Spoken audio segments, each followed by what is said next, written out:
रामू एक किसान था जिसके घर के बाहर ही उसकी छोटी सी खेती थी। रामू का पूरा परिवार उसके किसानी करने में मदद करता था।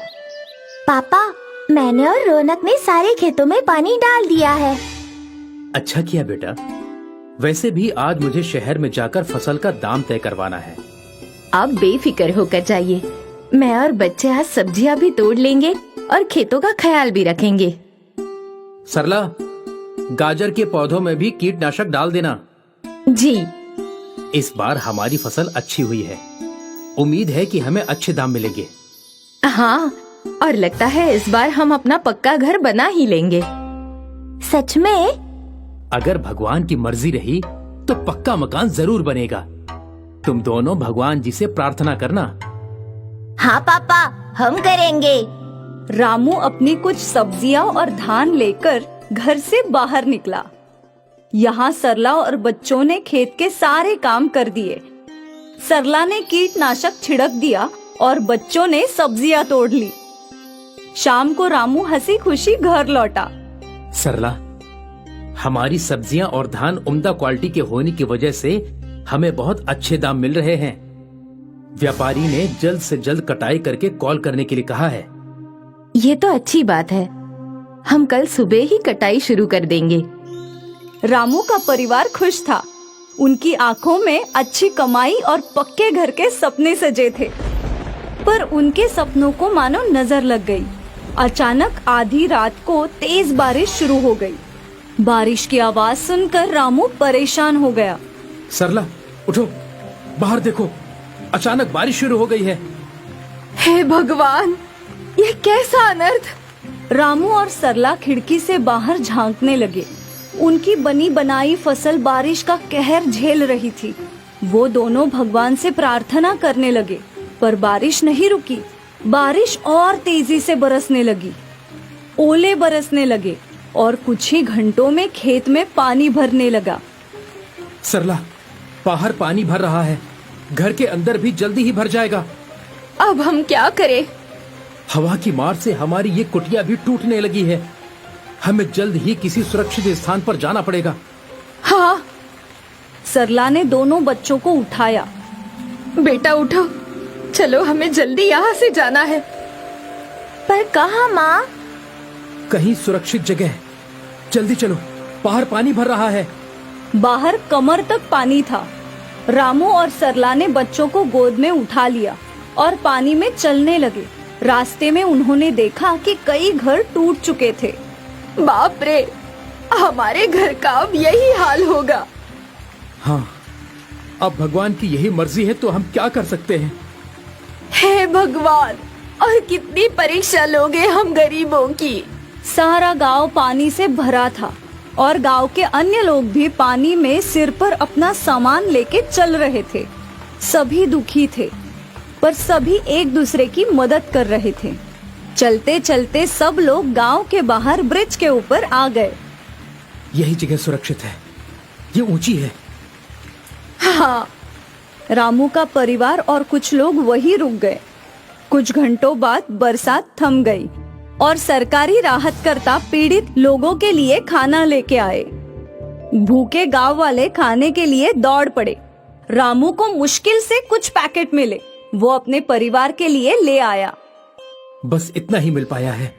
बच्चों, ये तुम दोनों खा लो। बच्चों ने वो खाना खाया और रामू और सरला भूखे बैठे रहे। गांव वाले वापस घर लौटने का सोच ही रहे थे कि बारिश वापस शुरू हो गई। हे भगवान, ये तो हमें किस बात की सजा दे रहा है। हमारा सब कुछ तो चला गया, अब क्या हमारी जान भी लेगा? बारिश कई घंटों तक होती रही और इसी वजह से राहतकर्ता अभी गांव तक आ नहीं पाए। मैं कहीं से खाना ले आता हूँ। लगता नहीं सरकारी गाड़ियाँ गांव में आ पाएंगी। ठीक है। रामू खाने का इंतजाम करने चला गया और सरला बच्चों के साथ उसी ब्रिज पर बैठी रही। काफी समय बाद रामू खाने के साथ लौटा, पर उसके शरीर पर काफी चोटें थी। ये सब कैसे हुआ? बगल के गांव में सरकार मुफ्त में खाना दे रही थी। मुफ्त के खाने के लिए बहुत भीड़ थी। और उस भीड़ में खाना लेने के चक्कर में मुझे इतनी चोट आ गई। अनाज उगाने वाले हाथ आज अनाज के लिए मोहताज है। ये कैसी विकट परिस्थिति है। सरला, तू चिंता मत कर, जल्दी ही सब कुछ ठीक हो जाएगा।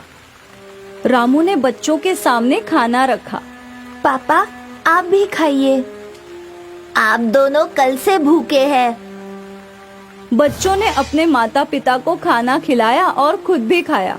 सबकी आंखों में आंसू थे। एक ही दिन में उनका हंसता खेलता परिवार रोड पर आ गया था। बारिश थमी और पानी कम होने लगा। गांव वाले धीरे धीरे अपने घर लौटने लगे। रामू का परिवार घर पहुंचा तो उनका कच्चा मकान ढह चुका था। हे भगवान, तूने हमें बेघर भी कर दिया। चिंता मत कर सरला, हम सब मिलकर जल्दी ही अपना मकान वापस बना लेंगे। मकान तो बन जाएगा, पर खाने का क्या? सारी फसल खराब हो गई है। माँ, कुछ सब्जियाँ अच्छी है। हम अच्छी अच्छी सब्जियाँ तोड़ लाते हैं। ठीक है बेटा, तुम लोग सब्जियां तोड़ो, मैं और माँ मकान बनाने में लग जाते हैं। सब अपने अपने काम पर लग गए। तभी उनके घर एक सरकारी अधिकारी आया। मैं सरकार की तरफ से आया हूँ, आपका जो जो नुकसान हुआ है वो लिखने। सरकार आपको आपके सारे नुकसान का मुआवजा देगी और आपको पक्का मकान भी बनाकर देगी। सच में? जी, आप बस मुझे कुछ डिटेल्स दे दीजिए। उस सरकारी ऑफिसर ने रामू और उसके परिवार की सारी जानकारी ली।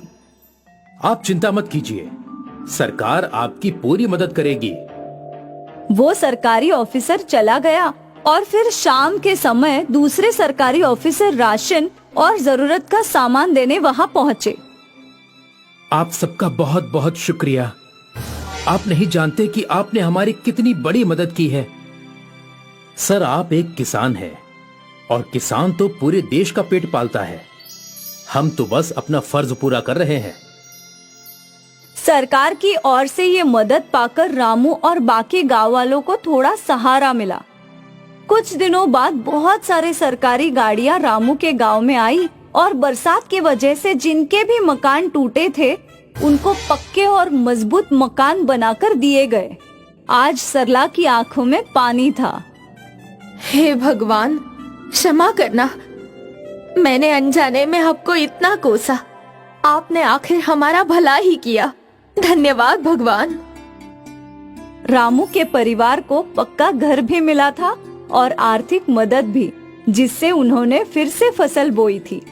बारिश का कहर रामू के परिवार और गांव वालों पर खूब बरसा, पर अंत में उन सब का भला ही हुआ। ये उनकी अच्छी किस्मत थी।